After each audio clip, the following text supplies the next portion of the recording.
Hey, what's up, guys? This is the Class in Session Student Success Series, episode 3. 1, 2, 3 into the 4. No, I'm just playing. Episode 3. Let's get it. Question 1. What you got? Hi, my name is Kyle, and I go to Holy Cross Lutheran Church and School. My question for Y.B.Normal is how to approach a teacher when they're upset with me. Oh, Kyle, man, that was a great question. How to approach a teacher when they're upset with me. Oh, man, listen. That's good. That's real good. Because, let me back up. The reason why I say that that's good is because a lot of times, a lot of stuff could be resolved by just effective communication. Right? So Kyle's asking like how to approach a teacher when they're upset with me. Well, there's a few things, but then also, Kyle, there's a few things that you got to do on your end as well. Right? And so when a teacher is upset with you, give her the space to be upset. Right? Now, I'm not saying, you know what I'm saying? Like you got to let 3 or 4 days go by, right? Like that's not what I'm saying by no means at all. But what I am saying is that you could have a conversation with her at the end of the day, right? Emotions have calmed down, right? You have thought about some things. The teacher has thought about some things, right? And so now you have an opportunity, right, to express yourself, right? And say, hey, listen, Miss Such and Such, this is why, right, I did what I did in that moment, or this is why I felt the way that I felt, or this is why I said what I said, right? And then giving the teacher the space, right, to express herself, right? And then I think being able to come together, right, to come to a common ground to be able to understand each other's point of view. And so you got to be able to communicate effectively. But this is the part that I gotta give to you, Kyle, is that accountability equals ownership. So sometimes you gotta take ownership for your wrongdoing. You may be talking in the class and the teacher's asking for you all not to talk in the class, right? So sometimes it's not the teacher's fault. Sometimes it's your fault. So again, like I said, accountability equals ownership. And so when you have a teacher that's upset with you, right? My suggestion is that I would give her some time or some space, right, to gather her thoughts. And then I would come and have a conversation. Maybe that's at the end of the day, right? After school is over with or after class is over with. Right? Or after lunch or whatever the case, like I would give it some time, you know what I'm saying? A couple hours or whatever the case may be. And then express yourself and say, hey, Miss Sanders, right? Like, this is why I did what I did. And I apologize if that, offended you or make you feel like, you know what I'm saying? I didn't care or I wasn't paying attention in whatever fashion, whatever form of fashion that may be for you or how you may feel or what you may think. So you just got to be able to communicate effectively and you can't cut each other off, right? Give each other the space to express how you feel. All right. So I hope that helps. All right. Question number 2. What's up? My name is Adonis from Jerry Baxter Middle School. I'm in the 8th grade. My question for Y.B.Normal is how do you walk away from conflict? Adonis, how do you walk away from conflict? Oh man, like what y'all got going on over there at school? Like what you going through? Nah, I'm just playing. I'm just joking. Man. I'm just playing. Right? But how do you walk away from conflict? Right? There's a few things I want to say to you. The first thing is you got to know how to pick your battles. Right? Sometimes it's okay for you to poke your chest out, right? but you can't let your ego or your pride get the best of you, because sometimes you are wrong, right?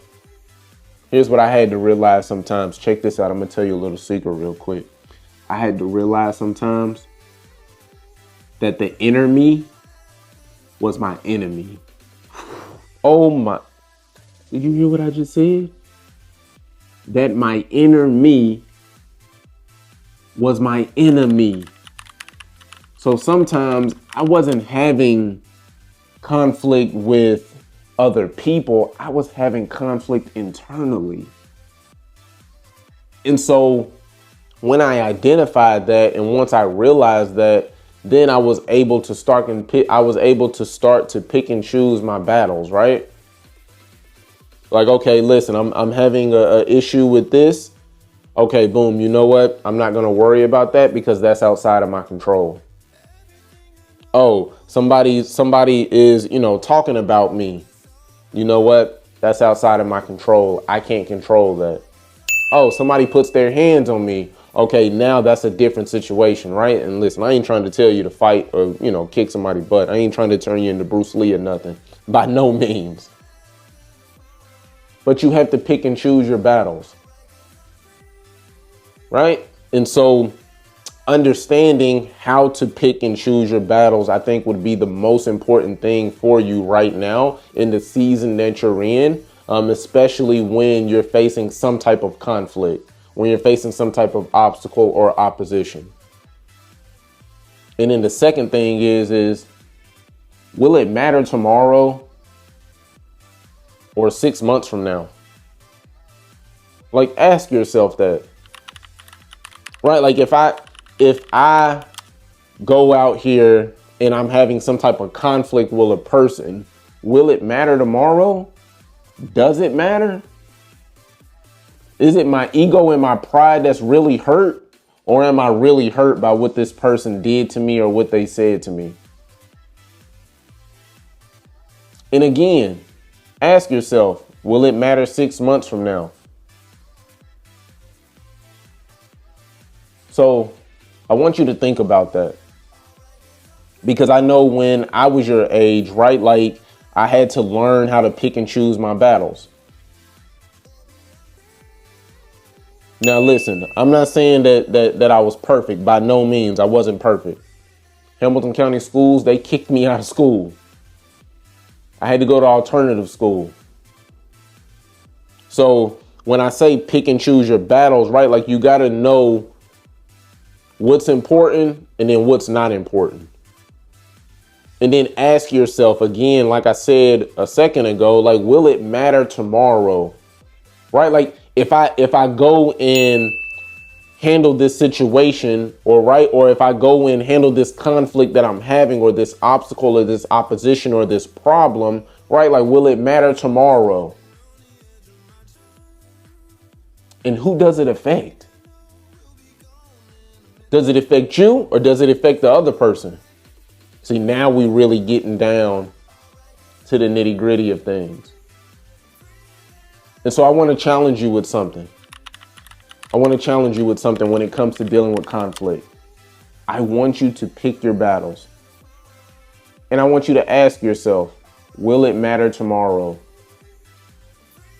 Because I know it's not easy. I promise you, I know it's not easy, especially in this climate of school and all the things that you all are dealing with, right? Like peer pressure and studying and girls, like, let's be real, right? Social media, like all of those different things, right? Like, depression, anxiety, and all of those different things. Like, I understand the challenges that you all are going through day in and day out. So you have to pick and choose your battles and ask yourself, will this matter 6 months from now? So that's what I want to challenge you with, Adonis. That's what I want to challenge with. That's what I want to challenge the people that are watching this video. Right? So again, how do you walk away from conflict? So think about that. I hope that helps you. All right, guys, listen, coming up next is the Y.B.Normal Student of the Week. Check this out. What every other kid does.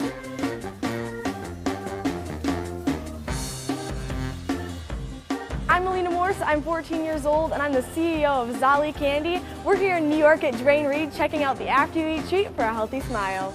I originally came up with the idea when I was 7 years old and on a trip to the bank with my dad. The bank teller offered me a lollipop, and my dad always told me, you shouldn't have candy because sugar is terrible for your teeth. So I asked him, well, why can't you make a healthy lollipop that's good for my teeth so I could have candy and it would be bad for me? Then after about 2 years of research and plant trials, Zollipops were born. That 2 years really consisted of lots of research on Amazon, on Google, and other retailer websites to see if there was any product like this on the market, and there wasn't. So our first prototypes were actually done in our kitchen. I had researched what a normal sugary lollipop ingredient would be, and then I replaced the sugary ingredients with healthier substitutes. So we bought those ingredients, and I started trying to create these lollipops in our kitchen, and let me tell you, it did not go good. Now I knew, I can't do this by myself. We just started running plant trials. We worked with a food scientist to perfect our formula. So definitely next is getting our new product on shelves. We've worked so hard on them, so we really just want to spend all of our time working on getting them on shelves. But I'm excited to see what the future holds. 3. Man, did y'all see that? Man, I'm trying to say, they not playing around here. Did y'all see? They not playing around here. Listen, that was our Y.B.Normal Student of the Week. All right, guys, listen. This is the Class in Session Student Success Series. This was episode 3. 1, 2, 3. Unos, dos, tres. Yeah. All right. And as always, in closing, like I always say, why be normal when you can be extraordinary? I'll see y'all next week. Peace. Love y'all.